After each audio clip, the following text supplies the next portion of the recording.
All right, welcome to a little bit of a modified edition of College Crossecast. I'm Ryan. That over there is Jake. We're here to look back a little bit of what we missed since our last podcast, only because real life kind of took control. I had some commitments, as did Safe, so we're at it a little bit later, but otherwise we're here. Yes, we are.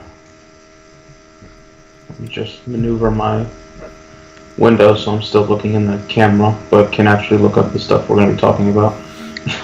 So it's gonna look real professional, but that's okay by us. Oh yeah, we're off to a great start. Yeah, this is kind of par for the course for us, but so since our last show, first off, we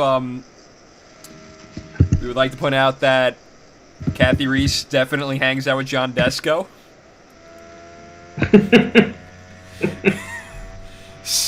Maryland strong-arming Syracuse to play the game in College Park because there's lake effect blizzards 40 miles north of Syracuse. Folks were big mad about that. But apparently Syracuse's AD was dumb enough to agree to that. But either way, Maryland, somehow gets a home game out of that because they didn't want to fly into a city where it's about 40 degrees and clear because there were blizzards north of there. Honestly, I don't know. If you can't respect that, then I don't know, man. That's a power move. That is a John Desko playbook move. That is a power move. If you can't respect how raw that is, I don't know, man. That's raw as hell. No, I'm not flying into some mildly cold temperature. I'm getting a home game. It's not even like the game was outdoors either. It was still going to be at the Dome. That's a power move. That's a real power move. Incredible. I love Kathy Reese. If that was Desko, you'd be cursing him out for 5 minutes straight. If he did that again. The Albany game. Oh, now it's in Syracuse.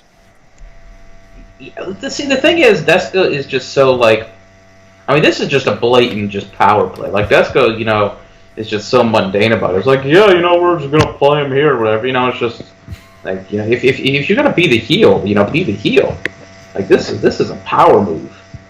Just a week before the game, it's been nope, man, I don't feel like getting on a plane this week. Of the game. That's power right there. Everyone's been man, I think Maryland's really slipping, has their window closed, and Kathy was maybe, but that don't mean I'm done. Oh, boy. How does Kathy Reese respond to, her worst loss ever? By stealing a home game away from Syracuse. That's how. Unbelievable. Sport of lacrosse, baby. The sport of lacrosse. Love to see it.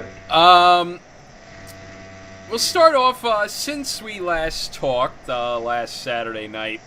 We had a couple games on Sunday with Cornell beating High Point 21-11. Notre Dame with a very impressive 13-5 win over Richmond. And Syracuse survives against Army in can be wrapped up as it was a Syracuse-Army game as the Orange win 9-7. Tuesday, a few scares here and there, but UMass survives UMass Lowell 11-9. Virginia survives against High Point 18-15. And Georgetown, it was a bit of a rough first half against Mount St. Mary's, but they pull away 14-7. Holy Cross with the win over Harvard 9-8, and Stony Brook riding that one goal dragon, baby. Yeah, Holy so Cross. the Crusaders. 4 wins, 4 goals. Incredible. Stony Brook wins the Long Island Derby 14-11 over Hofstra. So, boy, Hofstra already erasing their goodwill. And Drexel doubling up Robert Morris 24-12. 24 goals. That is nuts. Matthew Varian, senior, has 5 goals, 11 assists, 16 points in 3 games. He's one of the more underrated players in the country. Yeah, the Drexel scored 15, 13, and 24 goals so far this year. They're averaging 17 a game. And, their 2 losses are by only 1 goal at High Point at Albany. They've got a couple good stretch of home games come up ahead, so Dragons might be a team to watch out for. Yeah, especially with the way the CAA is looking early on. Speaking of which, Wednesday night in the North Baltimore Derby, Loyola 15,006. Yeah, Towson, man, that's... I didn't expect... I did not... I mean, I obviously was, the low man on the Towson totem pole coming to the year, but oof, that's not been a good start to the year. 0-4, only averaging 8 goals a game, only winning 33% of their face-offs. Loyola's offense was better in this game. They offensive efficiency of 31.2%, which is, by far their best output of the season. Towson, though, 14.6. Yeah, it's been rough. They got UMBC not this weekend. They play them on March the 3rd, so that'll be Tuesday game next week. And they play Georgetown, Duke, and at Denver. It's not out of the realm of possibility Towson could be 0-7. Like it's looking really rough. I did not expect this, certainly, but it's a pretty disappointing start for them. And then tonight, fun. First, Duke beats Richmond 16-15 in overtime. You'll never guess what Richmond did again. Brother, yeah, that's subbing off your midfielders with about 20 seconds left on the shot. Not on the shot clock, pardon me. 20 seconds left in the game when you could go down and win the game is certainly a decision you can make. It's not what you want. It's like they did the same thing against Maryland and they learned nothing about it. Unbelievable. Situationally, like I mentioned, I tweeted this out on the main account. Like they're really well coached in practice because they come out and they always look well, ready to match up against teams with more talent. Chamati obviously gets the most out of all of these guys because they routinely compete or beat, the ACC or Big Ten teams. They obviously were 5 goals in Maryland, took them to double overtime. But situationally, man, just the Maryland game, they basically quit playing offense late in that fourth quarter, and here they get a stop and they have 30 seconds, plenty of time to push the ball. No timeouts, that doesn't matter. You get 30 seconds. They had a long pole, Men just pushes it forward, had a guy you could have passed to, decides to pull it out, then passes it off. That guy doesn't decide to initiate offense, instead passes it back, and then that guy starts waving off defensive midfielders so they can sub on midfielders with 10, 12 seconds left in the game. I don't know, man. Fun game, though. And a fun one in the Dome, too, in the Northern Finger Lakes Derby. Syracuse beats Hobart 21-13, but it was close for 3 quarters. And a lot of fun running gun lacrosse out of both the Orange and the Statesmen. So Syracuse to 4-0 to start the season. Hobart, even though they lost, were a hell of a lot of fun to watch on offense. And they up ahead. Syracuse was their big non-con game, but they'll be in good shape in NEC play. Plus, they got another road opportunity against Cornell to pull off a big upset later on in the year. Binghamton up ahead before they start NEC play, but Hobart definitely looking like the favorites in the NEC after tonight's very valiant effort. And for Syracuse getting out of February undefeated, which is nice considering they were 2 big roadblocks in the way with Army and Hobart, one defensively, one offensively. So Syracuse at 4-0 now heading into the Hopkins game next week.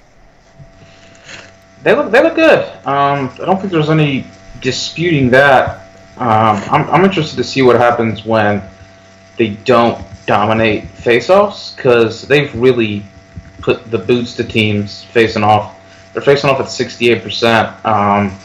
The Hobart game was, I think, a bit closer than that, but it didn't feel like Hobart could. Face-off win rate 53-47, so it was pretty close in that regard. But Syracuse had 6 more possessions than Hobart did, and that really seemed to take the wind out of Hobart late in that third quarter. Then going into fourth quarter, they seemed to run out of steam. I'm interested to see kind of what happens when they don't have a real possession advantage because dominated Colgate Binghamton, whatever. Those were 2 gimme games, but they really dominated Army in terms of faceoffs, and you could tell they took it out of Hobart there late. But they've looked, solid so far. They play a lot of guys. Dordovic had by far his best game of his career. Scanlon had a nice bounce back. Defensively, they were obviously really good against Army, and then solid enough today. Hobart has a great offense, has obviously the highest scoring offense in the country. More than that, they got a couple of just legit dudes. Eric Holden's an All-American. Jason Knox is probably the best shooter in the country, not named Mac O'Keefe. Only 50%. A sophomore. Yeah, he shoots 50%. And it ain't like he shoots layups. That dude is a shooter, and they got a bunch of dudes who they shoot the tar out of the ball. They let it rip, man. And I was really impressed by what I saw about them. I think they're easily the favorite of the NEC. They're going to win a lot of games this year, and I expect them to see them in the NCAA tournament. And I expect that they're not going to be fun whatsoever for whoever draws them. It could be the Orange again because geographic. It's only an hour away. Yeah. They'll probably send them to Cicero, North Syracuse High School. Yeah, you don't know. Yeah, Syracuse. They've looked solid so far. 17 goals for, 9.5 goals against. You can't really ask for much more from them. Especially, I think they needed a good win like this after the Army game where they looked pretty sluggish. The attack had 0 points. Scanlon came back and had 4 goals and an assist tonight. So that was pretty impressive. And then again, Dordovic having a big game that they needed. Buttermore had 2 goals from the second midfield. So yeah, they look good. Now I think things really ramp up for them. They're on the road for all but 2 games the rest of the season. Obviously, they're leaving the Dome for the rest of the year. So I think things really ramp up for them, albeit who knows how good Hopkins and Rutgers really are. Duke doesn't look great either. Let's talk about the Duke-Richmond game, because Duke, they're by far offense looked great. The offense looked great tonight. Dyson Williams dropped 7 goals. If he's gonna come out like this, they're a much different offensive team, because that dude is. I think he's the guy we've been waiting on to see, as come out as that kind of alpha, for lack of a better term, since that term has been used in this podcast about 37 times so far this season. He looked fantastic, both shooting the ball from the outside and dodging. They scored 16 goals, 38% on the offensive efficiency. The Penn game, they were bad, to put it mildly in that regard. But 3 of the last 4 games, they've looked really good on the offensive side of the ball.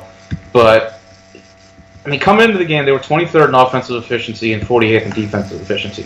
To put it mildly, that basically means they're not good at anything. But offense, they looked better, so that's good. That's, a positive again. They were good on offense against High Point, really great against Denver, and then good again today. But that defense, not good. Again, 48th in the country in defensive efficiency, and gave up 15 goals today to Richmond. This was Richmond. Richmond had a 37.5% offensive efficiency. That's by far their best game so far this year. They were 30.8% against Navy. So, that's a 7% improvement on what they did against Navy. And it's a 14% improvement on what they did against Maryland. And against Notre Dame, they were terrible on offense. So, the Duke defense does not look good. Part of that is because they don't have a goalie. Duke had, 3 saves in this game? Yeah, and oddly enough, they had a very clutch save in the final stretch there. That won the game for them. Won the faceoff. Richmond won a faceoff after the game was tied. The faceoff guy takes it down, and Bonafide makes a great save. It's 2 saves he made all game. Upgren made 1 save and got pulled. One of those 2 saves won the game for Duke. One of those 2 saves won the game. Duke's save percentage of 21%.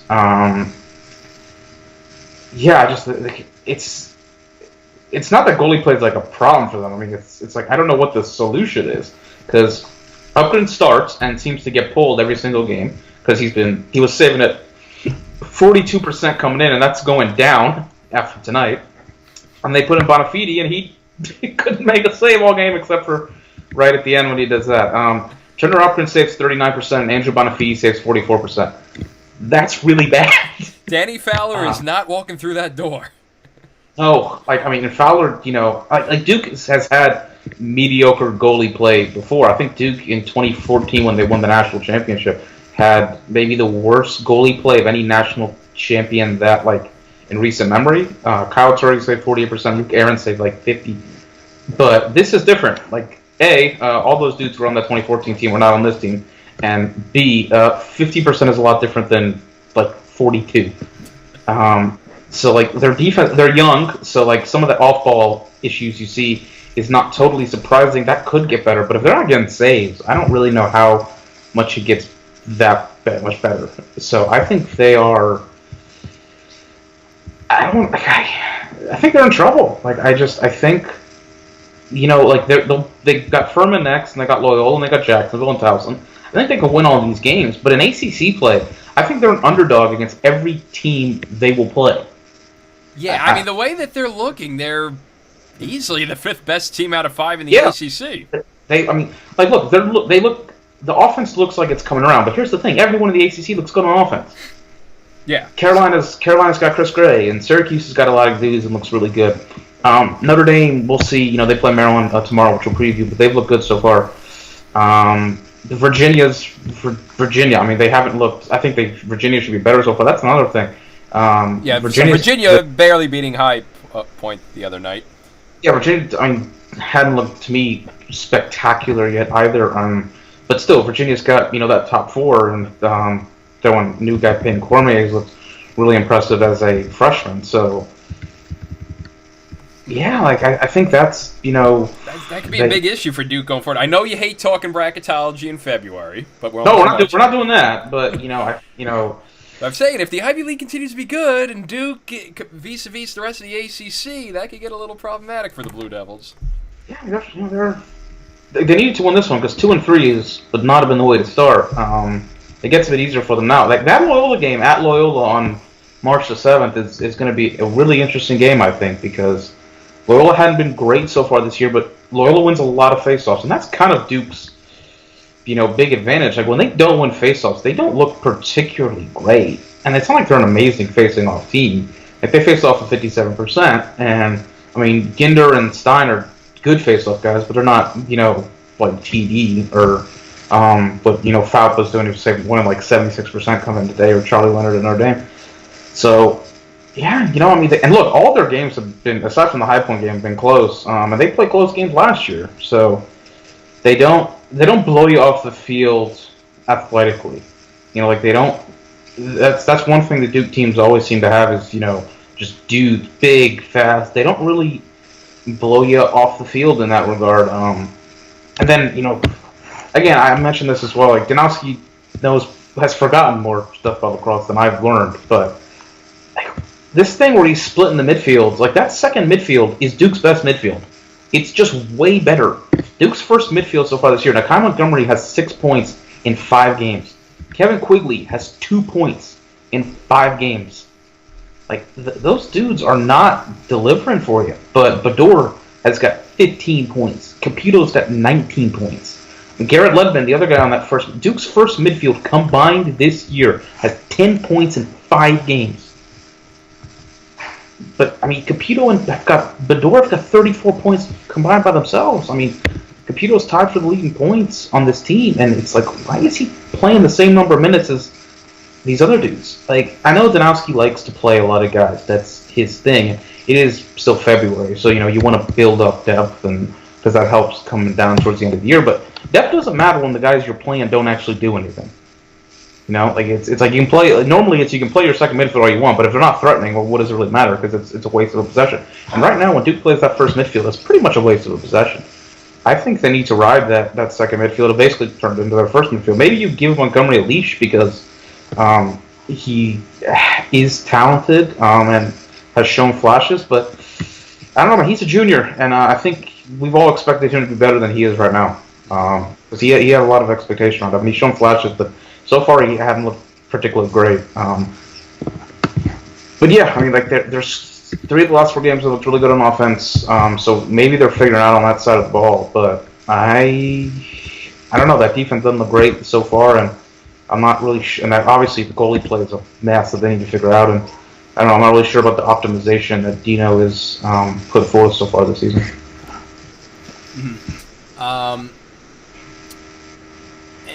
Just a quick touch on Virginia High Point too. That one was looking a bit nervy for the Cavs as the game went along, but they ended up holding on to it. So, I mean, you brought it up. Virginia hasn't looked like Virginia so far. They are 3-1, but it's getting kind of nervy with them, I feel like. A lot of close games. I mean, the Loyola wins look a bit better since Loyola hasn't lost since that game.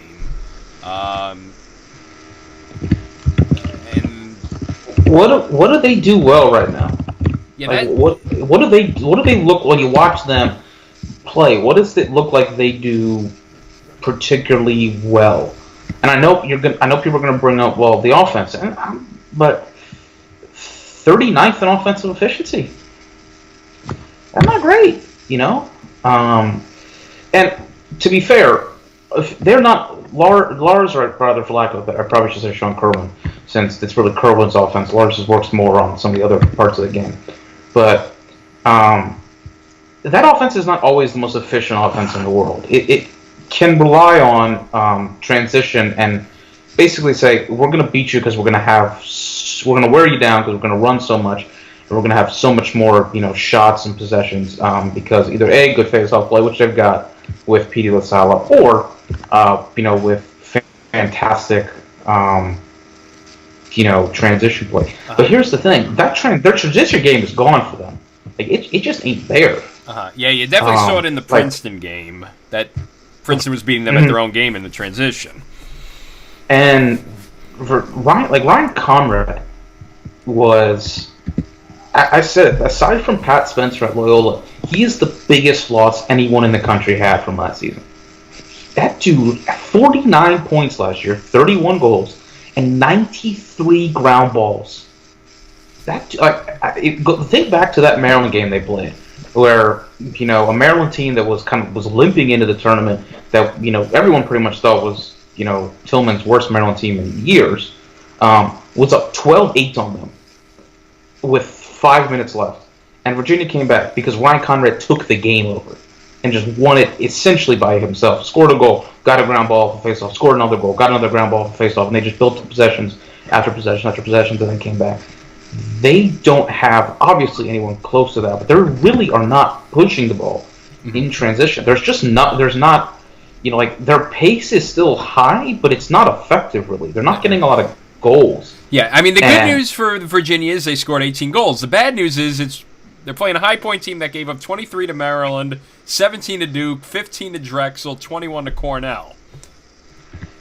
High Point was more efficient on offense in this game than Virginia was. Virginia had 12 more possessions in this game. They should have scored 18. I mean, they should have scored more. High Point shot the ball better than Virginia did. Virginia won 71% of the face-offs in this game. And this was a 3-goal game. And then you look on the defensive side of things for Virginia, and the defense looked good early on, like when they played Loyola, but it was not good against Princeton. And to be fair, Princeton's looked really good offensively, but it wasn't really good against High Point either. And now they've started to sag a bit defensively, and unfortunately, and in fairness to them on that, injuries have really took it out of them. Rock and Sawstad now are Will Rock obviously left, and then Sawstad's been banged up, so they've lost 2 of their best poles from a year ago, and so now you are really starting to see them getting depleted on the defensive side of the ball, and so I don't they're not shooting the ball particularly well either, only 27%. So the thing is, we're not going to learn a lot about them. They play Air Force next, and then they play Brown. So those 2 you figure will be wins, but then they get Maryland and Notre Dame in span of 5 days. Mm-hmm. That's gonna tell us a lot, because I don't want to I don't know. It's they're a really talented team, and they've got all these guys from the defending national champions. And look, they were in a worse spot last year in February, and they lost 1 game the rest of the year. So I don't want to again fearmonger and make too much of it, but that's kind of my thing. It was sort of similar thing with Duke. What do they really do well right now? Like, what is when you watch Virginia looks like? Man, because there's a lot of teams right now look like they do pretty much one thing well. There's only one team in the country so far who look like they do everything well, and that's Notre Dame. But they haven't really been super tested, so far. Richmond won, but they also play Cleveland State. We'll learn more about Notre Dame, tomorrow. But a lot of teams do, like, Maryland looks like they don't play defense great, but they play offense super well. Penn, kind of the same thing. I don't know about them on defense, but Penn plays offense really freaking well. Loyola doesn't play offense really well, but they play defense really freaking well. Virginia, though, has not really impressed me so far on either side of the ball. And again, I think it's worth pointing out again, as I kind of pointed out with them, earlier. They won every one-goal game last year. Like, every close game went their way, and that probably isn't going to happen this year. And so, as good as they were, it is, we may be seeing them potentially slide back to the pack more than we expected. But still, you kind of like Dox has got 6 goals in 4 games. He's kind of get better, right? Like, it's Dox Aiken. Michael Krause has got 18 points in 4 games, which is good, but you kind of expect a bit more from Michael Krause. The high point was he had 7 points, so he maybe brought it a bit more into form. Like, he won great against Loyola and was okay against Princeton by his standards. Like, Laviano's got 10 points in 4 games. I don't know about redshirting Schellenberger because I think they kind of need him on offense. Virginia's only got 4 guys so far with 10 or more points. That's not what you expect from them. You expected more. That Cormier guy's ridiculous, but like 4 guys with 10 points. There doesn't seem to be much depth really there from the Cavs so far. All right, so we'll turn our attention to this weekend's game. So we'll do a recap episode sometime Sunday evening. But tomorrow we got a couple good games. The big headline one is Notre Dame, Maryland. So we'll start off with the Irish versus the Terps.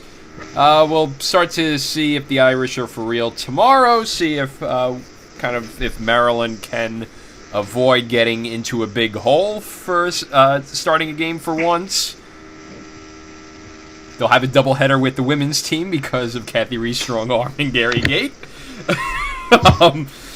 Yes, Notre Dame, Maryland. By the way, Patriot League play starts already. Please don't. But not NEC play just yet. But yes, February 28th. I'm shocked the NEC hasn't with its 10-team circus. The NEC's just had in-conference, non-conference games with that Wagner LIU game. But yeah. Also, the NEC does have divisions. The Patriot League is just one massive monstrosity. But yes, Notre Dame, Maryland. Again, are the Irish for real? And can the Terps, for once, avoid a ice-cold start? It's not. You're going to be 6-5 at least, so there's that. No, there's gonna be goals in this game. I'm just checking the weather. It's gonna be cold. Oh wow, Coach Reese, you could have been in a climate-controlled dome. She don't care. Kathy Reese. Kathy don't play. College game day is also at college game days at the same time. So is that college park? Not at the same time. It's 11 to 12. 11 to 12. Right? 11 to 12. This game's at 1. Oh, well, that's gonna be it's at game's at noon, right? No, the game's at 1. Oh, a certain website that I'm.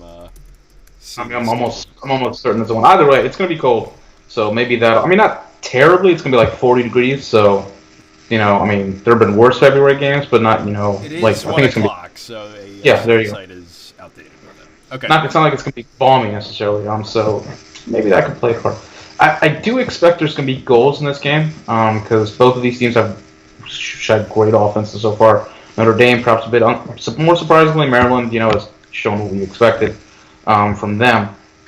This is in our pick on your guys' votes, on the pick'em that we're doing. This is by far the closest game. This one's, been really close. So Notre Dame looks like the better team so far. Notre Dame looks like, the team that has an offense, but also has looked really good on defense. And Maryland looks like a team that's really freaking good on offense, but not as good on defense. However, my feeling kind of is that if you've got two really good offensive teams and you've got the shot clock, it's gonna naturally be a high-scoring game. So the defense might be taken out of it. And if it's gonna be a high-scoring game, I lean towards the team that's got the best offense, and I think Maryland's got the better offense. It's not to say Notre Dame looks really good on offense so far this year, but on efficiency-wise, they were at 28% against Richmond. They're 17th in the country. Maryland so far this year is 7th. So, I think Maryland's just got the more tried and true, proven guys. So it's not just Bernard DeMeo. You can go on and on and on. Pat Cavanaugh looks really freaking good for Notre Dame to start the year. Obviously they got Brian Costabile. Some other Griffin Westland's shown up really well so far. But Cavanaugh's been the guy who's driven the bus with 12 points, 5 more than anyone on the team. So they've looked good. It's just, but Maryland's got the more proven guys, so that kind of makes me think if this turns into a game with goals, and it was a game with goals last year. It was 14-13 Maryland in overtime, and then I think the game a couple years ago was around 12-10.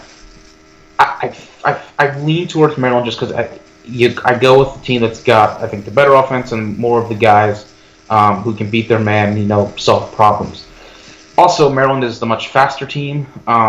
That's one thing that's, I guess, kind of working out. Both of these, Notre Dame still plays pretty slow, 73rd in pace. Maryland, though, is up towards 27. So you'll have one team that's kind of pushing the ball a bit more. But it is, I think possessions will probably come into this a bit as well. Notre Dame with Charlie Leonard has been dominant on faceoff so far. Maryland is good, but Shockey or Calderon, either guy's team, tends to get a bit beat up on by some of the the better faceoff guys in the country. Granted, Justin Shockey really wore down Kyle Gallagher in the second half of that Penn game, so perhaps potentially he could do pretty well on Shockey. I think it probably comes down to which team plays the game they want to play. If this is a fast game, I think Maryland will probably win, because I think that means there's going to be goals and possessions, and I think Maryland's got the better offense and therefore will be able to come out ahead in that regard. If it's a slower game, and if it's 10 fewer possessions maybe than Maryland wants, that's where Notre Dame's defensive advantage will probably shine through, and you will probably see them be able to get one or two or more key stops. Basically, if this game is played 12-10, Notre Dame's going to win, I think. If this game is played 15-13, I think Maryland's going to win. Yeah, this one's probably going to be the toughest one to pick this week, and I think the two teams are evenly matched. Again, I think it comes down to if Maryland can't get into a hole this game like they have been every other game this season. No, because Notre Dame will sit on the ball. Mm-hmm. Yeah, so this is one where Maryland cannot, fall into a hole. So, I don't know. This is going to be an interesting one, though. Evenly matched. I think all of us have had a hard time picking and choosing one over the other in this one. I erred on the side of Maryland because of home field. But, yeah, I see this definitely being a 1 or 2 goal game and tight throughout. I think the thing to watch out for will be, what's interesting sort of when you look at these teams, Maryland's really good in the first quarter, actually. They seem like it's not like the immediate that they start out slowly immediately. It's kind of like in the second or third quarter they seem to sag, and they just sort of get into this funk where, for whatever reason, and it's happened multiple times in a row, but it seems like they get in this funk and they start turning the ball over. Notre Dame is really, strong in terms of taking care of the ball. Their turnover rate's really low, but Maryland's gets really high in kind of the middle of the game, and then. Like Maryland so far this year, the scoring margin in the first 3 quarters is -4. In the fourth quarter, it's +16. So that's hard to keep up. One thing I do think is interesting is, which could maybe come into play a bit, even if the game is slower down. Notre Dame has not been a great shooting team so far this year. They've been really efficient, and Kavanaugh has been great, and they have made sure to take advantage of a lot of the possessions they've had. But they have not been great shooting the ball. Maryland is a very good shooting team. And so I think maybe if the game is slowed down, maybe the team that's more likely to put the ball in the back of the net on the shots they get could come into play. But yeah, this is This is a really hard game to pick. Notre Dame looks, again, the one team so far that's been, really good on both sides of the ball. It's one of those, whoever can kind of assert their will.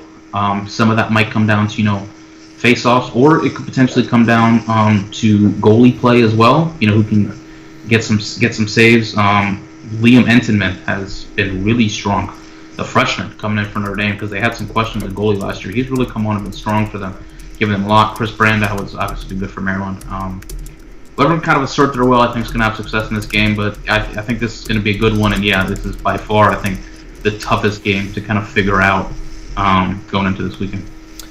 All right, we got another good one, a Big Ten versus Ivy League game in Philly as Penn State takes on Penn in the game that Safe is not going to because he feels it's easier to just watch Hopkins probably have a bad day instead. But Penn State-Penn, Nittany Lions trying to recover after last week's loss to Yale. Penn looking to nab another signature victory after their win against Duke last week. They'll be in very good shape with a win against the Nittany Lions. And just like Notre Dame, Maryland, but probably even more so, expect goals and expect them often between these two. I hope so. Penn State, Yale. That game sucked, didn't it? Yeah. That game really sucked. Both teams, I know we talked about it last week without you, but my God, how sloppy that game was. Andy Shea said it best. He said we couldn't clear our throats, which was true because Yale couldn't clear the ball and save their lives yesterday. Penn is going to play. Penn plays fast. They're not the most efficient offense so far this year, but they play fast. Their transition offense is fantastic. Even without Sam Handley, they dropped 14 goals on Duke. Sean Lully has been great through 2 games. God, man, I just love this team. They're just so fun.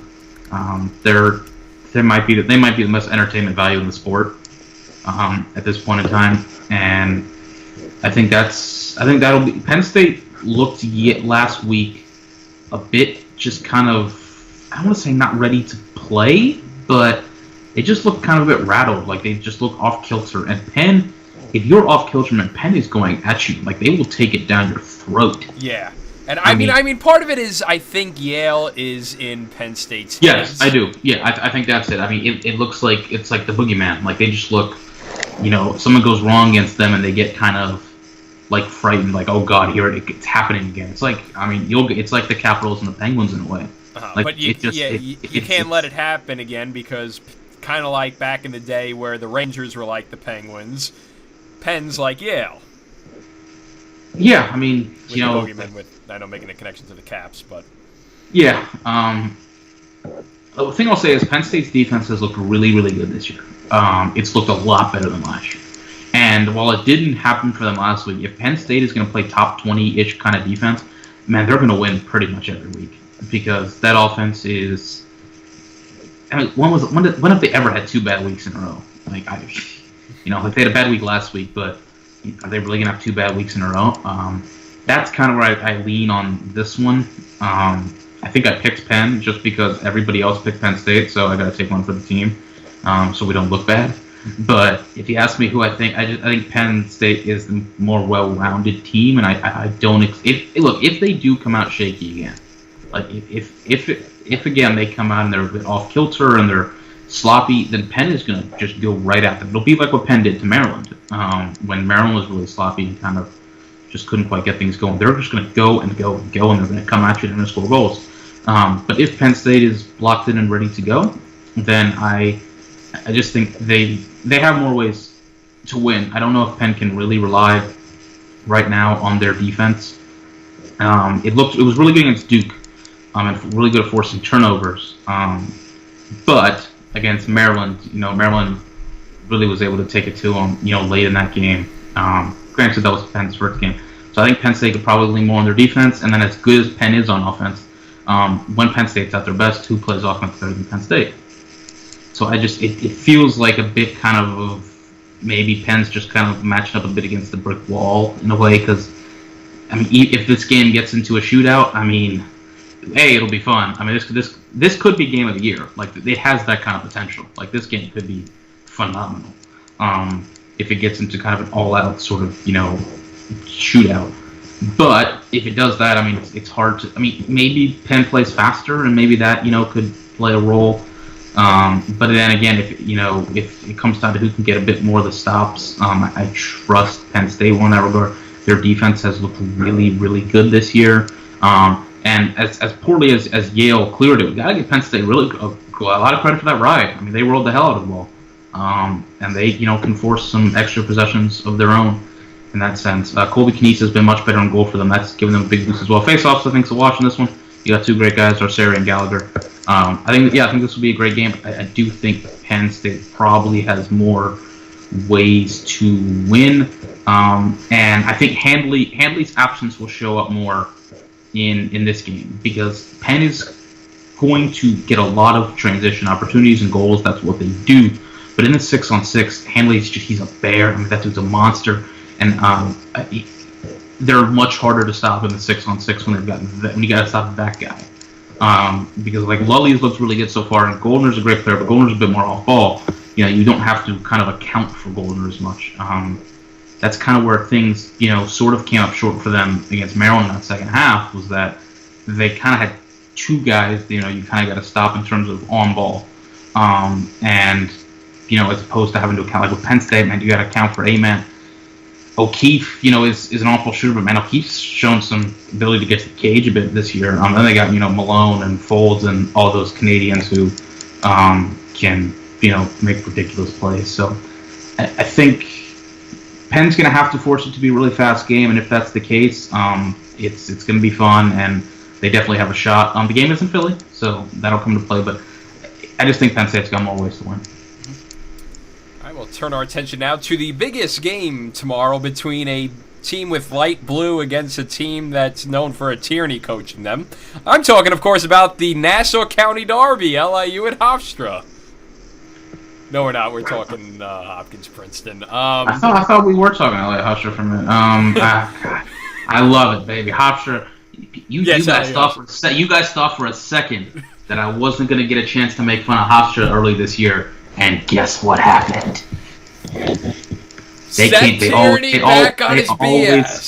They always come through for me, man.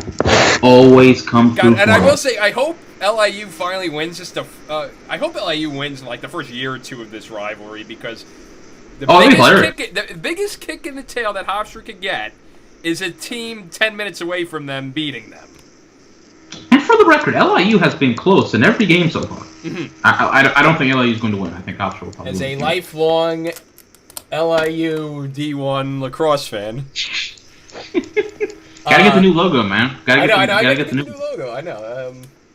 For the record, I still have not gone to the bookstore to get any merch there at LIU Brooklyn because I don't feel like spending money with all my book bags there.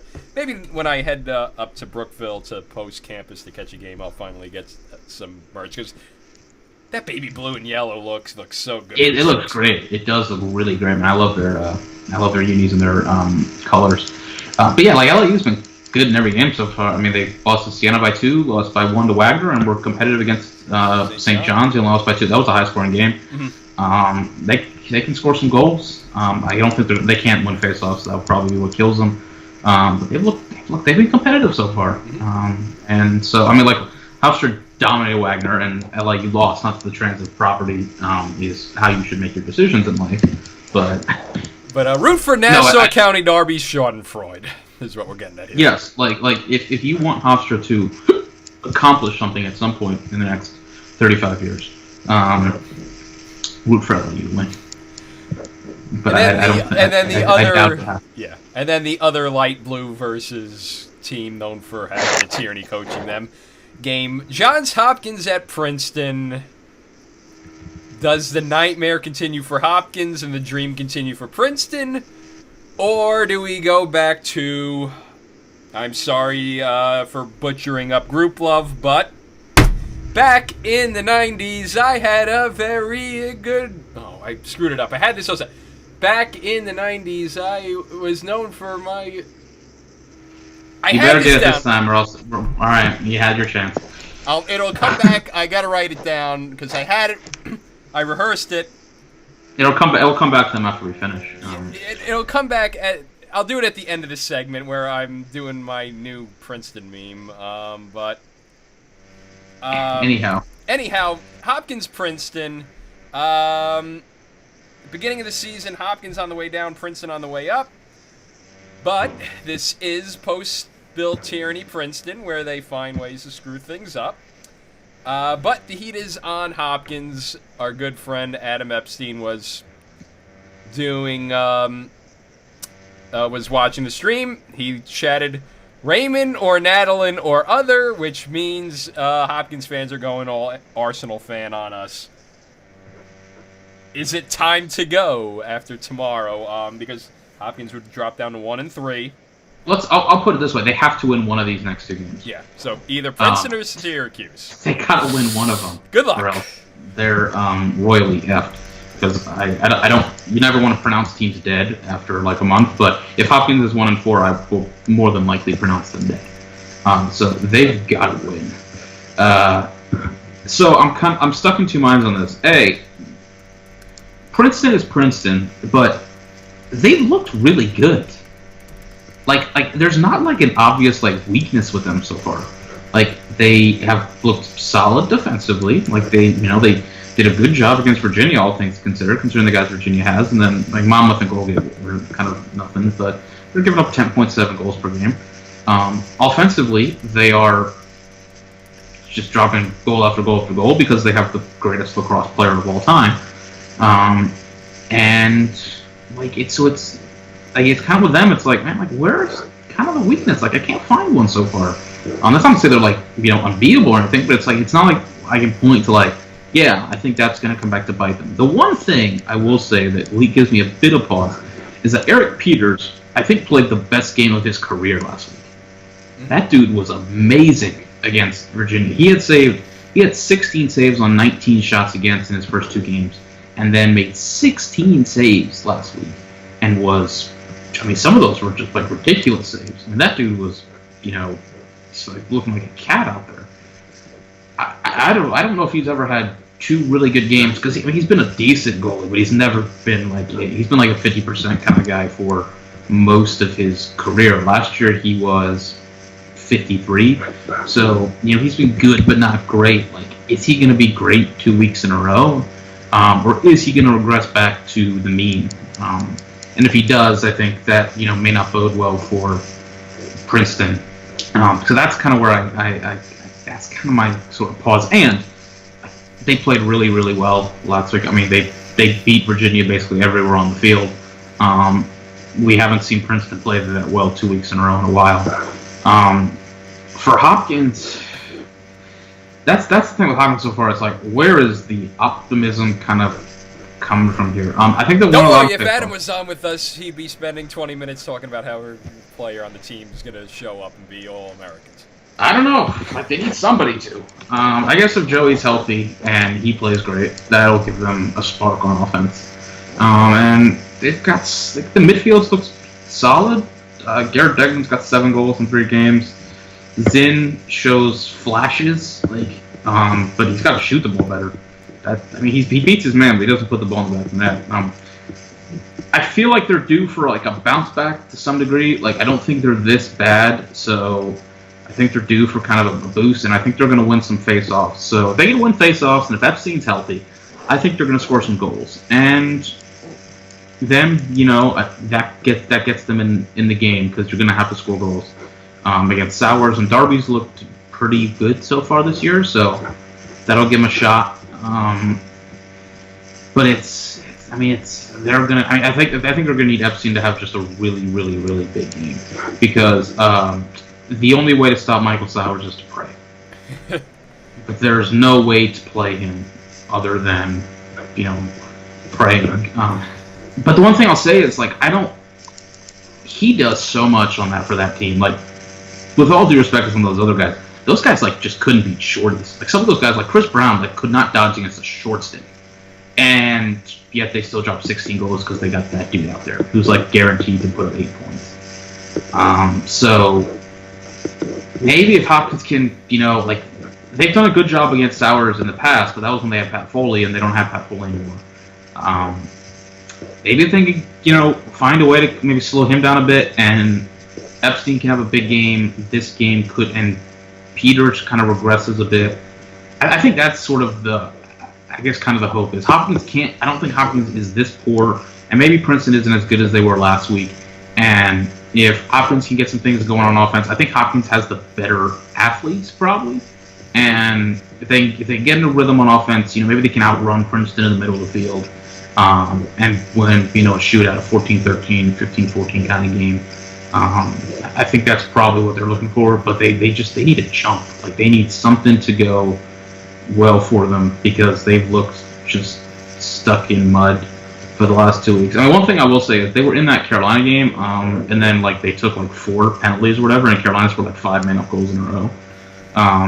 But again, that's kind of they've been out of it the last 2 weeks. They've just looked a mess, and so that's kind of why I think they'll be better. But they don't look particularly great anywhere so far, and Princeton looks really good everywhere so far. I lean Princeton, but I won't discount the chance that Princeton comes back a bit and Hopkins comes up a bit and raises their level. But they will need, FC will need to play great, but they're going to need someone else to play. Someone else has got to step up. Cole Williams either got to play the way he did against Towson. Zinn has got to play against the way that, Adam and Safe believe he can, and I believe he can. I think that kid can be a really great player, but he's got to step it up and put some goals in the back of the net for him. So I think not only will they need Epstein, I think they'll need someone else. And if they can get someone else, I think they'll probably have more options than Princeton, because Princeton is pushed on offense by 22, but that dude he does it. He just does it. It's ridiculous to watch that. Everyone knows that if you stop him, you stop them, and yet you just can't do it. But yeah, Hopkins needs, if they need this win, because being 1 of 3 against Cuse, who looks good, that's not where they need to be. Even though it's at Homewood, it's not exactly like home field advantage has always been that big of a factor in Cuse Hopkins as you think it is. Yeah. So they need to win, or else. I said it. I call it on the account after they lost. If they're 1 and 4. I think they're sunk, and if this season winds up being like last year and 2016 and 2017, I do think it's time for a change. So I think they are facing a fork in the road. It's a fork in the road for this program, and if they're going to pick it up, if Petro is the guy going forward for this program, then it's time to show it in the next couple weeks and get this thing turned around. Yeah, if Hopkins doesn't. If Hopkins starts falling behind multiple goals, go on FanLax. Look, I made fun of this game, but there's no excuse for how Hopkins played against Carolina. Yeah. They were garbage, and they weren't very good against Loyola either. And it's fine to have that for one game, but doing it 2 weeks in a row, and if it turns into 3 weeks in a row, and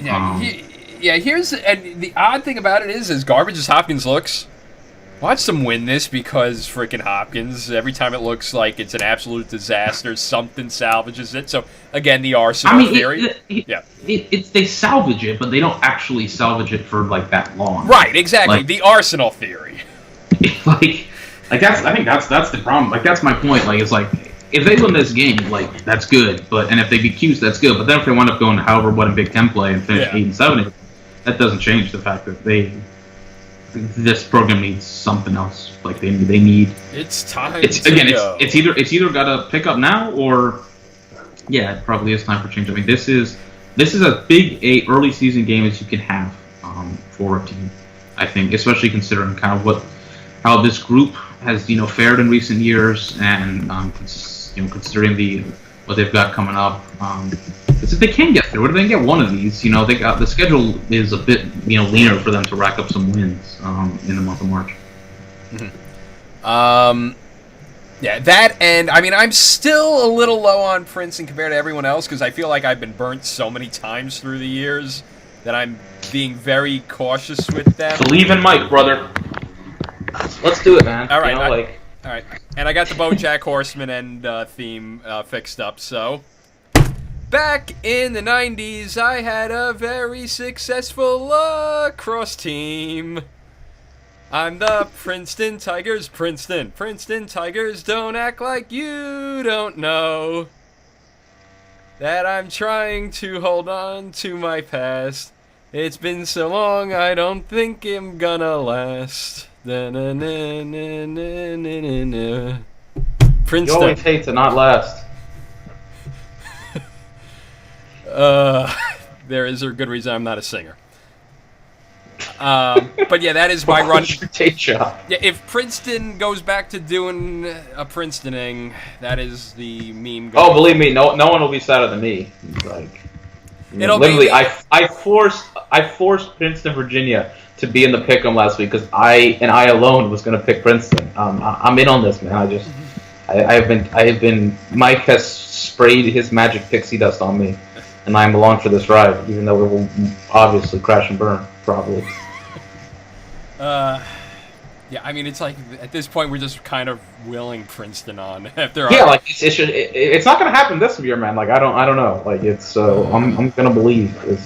Can't believe I'm believing in Princeton. And I'm not. What's going on? You're believing in Princeton and I'm not. What a world, friends. What a world.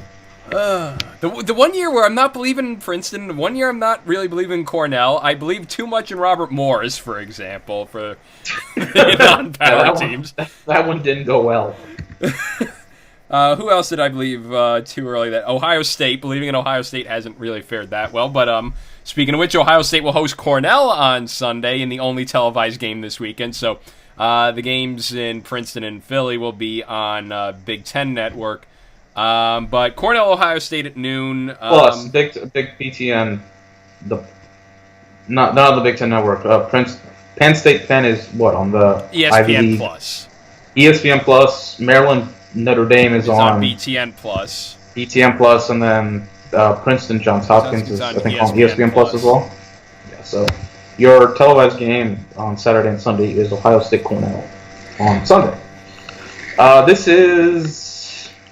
Interesting. Cornell looks really good. Yeah, it's an interesting game. But maybe Ohio State brings the best foot forward to this one because they got home field. So Cornell's offense has been ridiculous so far this year. Teet's been just okay. You know, like, I mean, by his standards, like he's looked really good, but it hasn't feel like he's turned it up. But it also hasn't feel like he's had to. Donville, you know, has been really good as a facilitator himself. John Piatelli with a beautiful stat line, 13-0-13. Michael Long, a freshman's come up with 8 goals. Like 7 different dudes have got 5 goals so far for Cornell. They are just lighting the cage up. The face-offs have Cornell has gone from 39% face-offs to 67%. I don't think this is going to last, but I mean, when we talked about Cornell, we said they had to improve the face-offs, but I mean, who knows if they could, and they have. I mean, they have just been, an overnight difference in terms of how they've, faced off. Who knows if it keeps up? Ohio State needs Justin Inacio back, and I don't think they're getting him back for this game. I think they're for lack of Ohio State it never looks good on offense, really. It's very unimaginative, and they've had a funny start to the season too. They, blew the doors over against Detroit Mercy, then had a very weird 11-4 win over BU. Yucky win. A bad loss against UMass 7-9 when they didn't look good, and they looked solid against a decent Bucknell team last week. But I don't know. It's very hard to pinpoint the Buckeyes this year, which I guess is kind of fitting because it's been kind of hard to pinpoint the Buckeyes quite a bit the past couple years. Yeah. Yeah. Look, they've got Jack Myers has been fantastic. Got 22 points in 4 games. Joe Leclerc's shooting, the ball really well as he always seems to do. Jackson Reed's been solid. I think they'll need someone else to kind of come on. Like those 3 have been really great at the attack. The midfield's going to need some more production. But they've got the guys to challenge Cornell, to really push Cornell's defense. I think that's going to be the thing. Is Cornell has not seen a offense that is like has the town Ohio State does. Albany doesn't really have it this year. Towson definitely doesn't. High Point's got some guys, but Ohio State is going to pose a different challenge to them in terms of what they can do on offense. And I think that'll I think that can maybe be take a bit time to adjust for Cornell because they've been able to be comfortable and confident so far, but they haven't had really great goalie play. Chase Yearlin, there was a lot of I think we were all kind of high on him. He hasn't quite shown it, and if Ohio State can shoot the ball well, which they do shoot pretty well, 38%, I think that could be a real key in this game is performance of Chase Yearlin because Ohio State's going to shoot the ball well. If they can, I think they need some early offense. It doesn't often happen for them. Often, when it comes, is when they're dominant on faceoffs and they kind of push things that way. I think they'll need some early offense. Just get Cornell's defense moving and then get some time for their shooters. And if they do, I really think they could piece up Cornell. The one thing you'll say about the Buckeyes is they've been really good on defense this year. Even in the game against UMass, which was a garbage game, and they didn't look good one bit. They still only gave up 9 goals. So that's that's a thing for them to hang their hat on. Is they are really good on defense, and Cornell. I don't know if Cornell is as good as their offense has been, and they look really good. Especially, if that team wins faceoffs, they're gonna score goals because they got so much talent, and they push the ball, they push the pace, and when Teet's not being shut off, he's such a great conductor. Even if he's not putting up points, he's just so good at running the show for that offense. So I think it's an interesting game. It's a really intriguing game because Cornell's the best. These two teams are both top 5 in adjusted shooting percentage.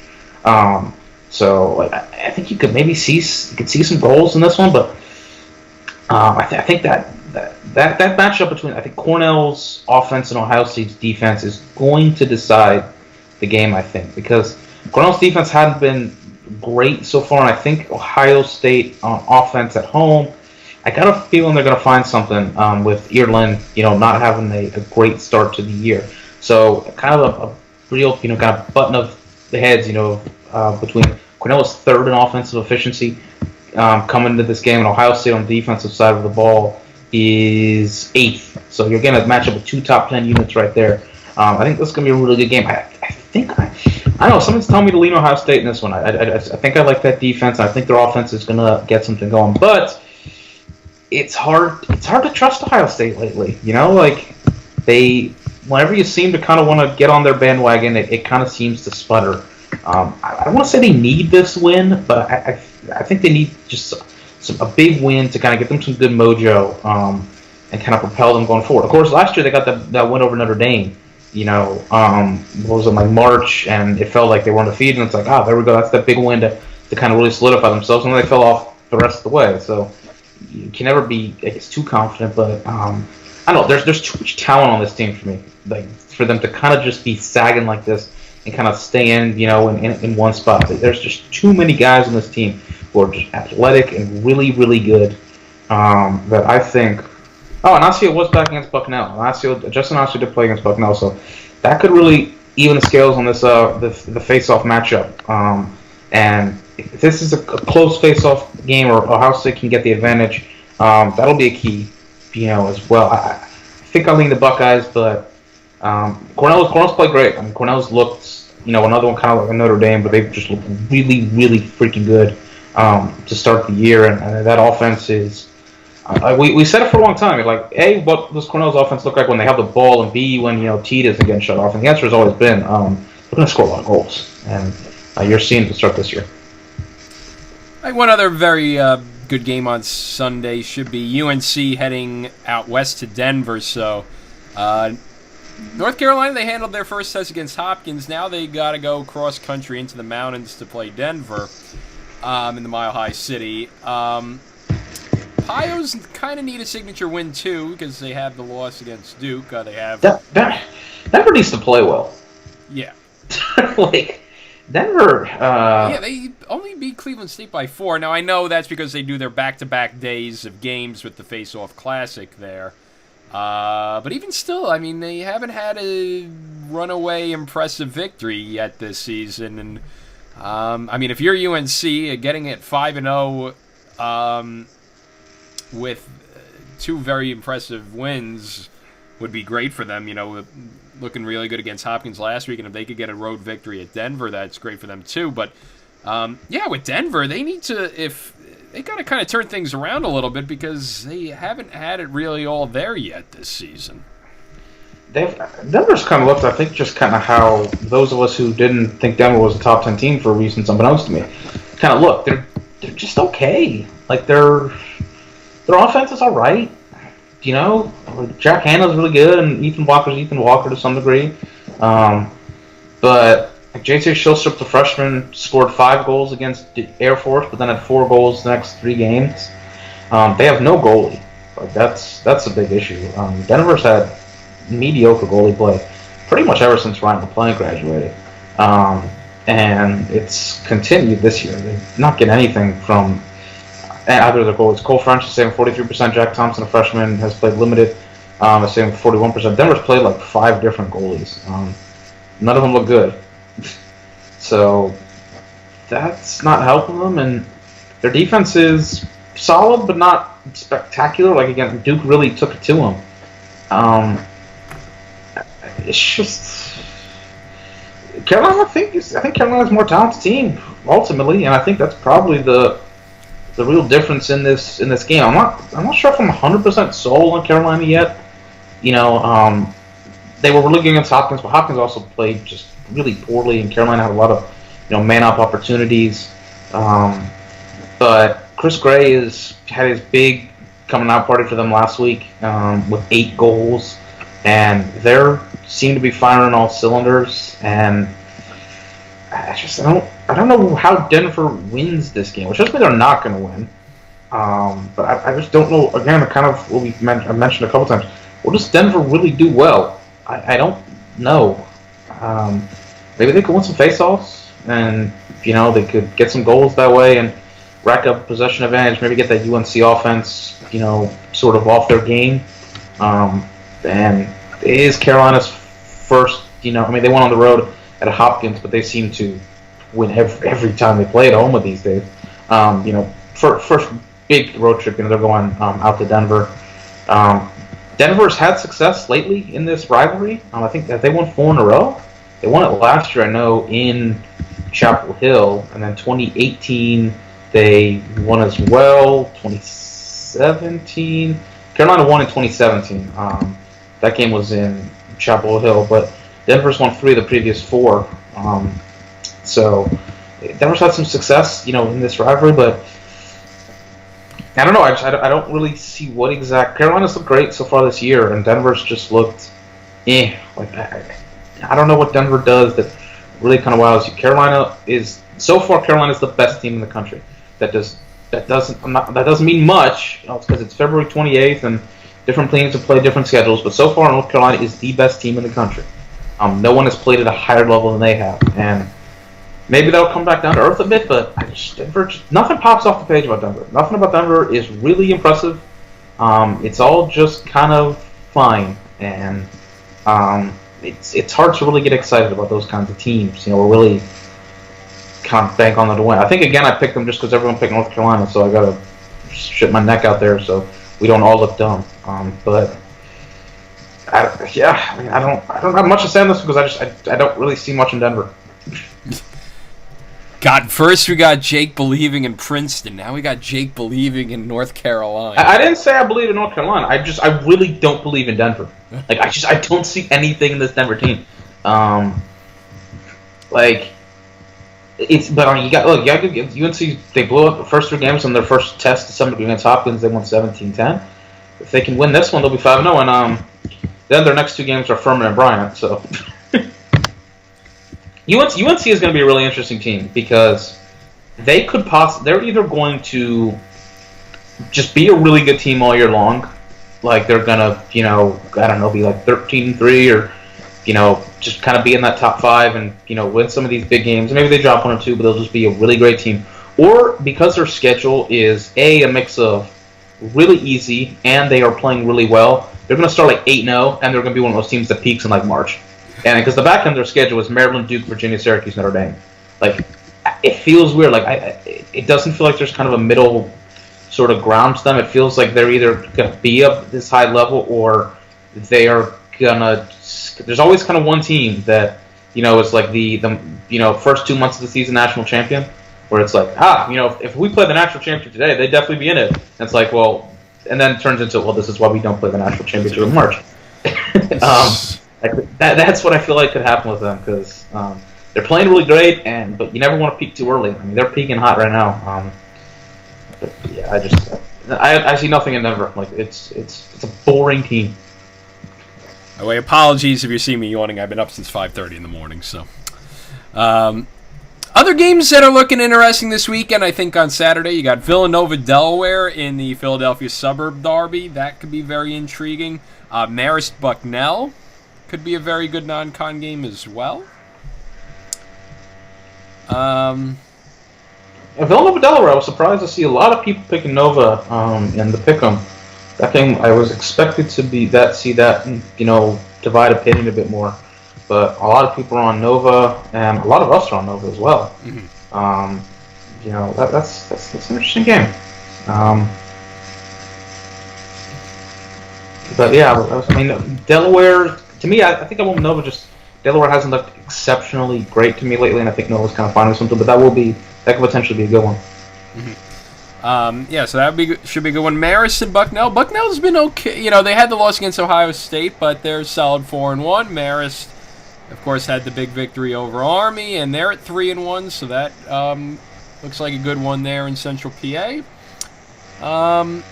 We'll see if Robert Morris can save face a little bit for me against High Point at 11 a.m. At the very least, buddy. At the very least, it's the return of the Giant Eagle. Oh, that's always good. Always like to see that.